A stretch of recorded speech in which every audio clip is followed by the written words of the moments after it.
এক পাগলে বলছে, আমার আল্লাহ যদি খুশি হয়ে আমাকে জাহান্নাম দেয় আলহামদুলিল্লাহ। এবার শিক্ষিত সমাজ যারা আমাদের মতো কিছু আছে না, বেশি পণ্ডিত, এবার যাই বলতেছে সবাই চাই জান্নাতে যাইতে, এই পাগলে চাই জাহান্নামে যাইতে। কত বড় গাদা। পাগলে মুস্কি হেসে বলে যায়, হ্যাঁ ঠিকই বলছেন, আপনাদের মতো সুস্থ আমি হতে চাই না, এই পাগলেই থাকতে চাই।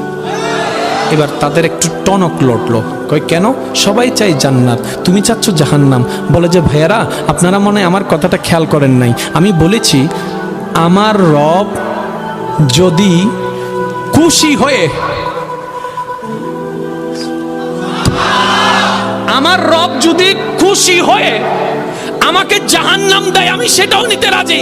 বলে যে এখনো বুঝলাম না।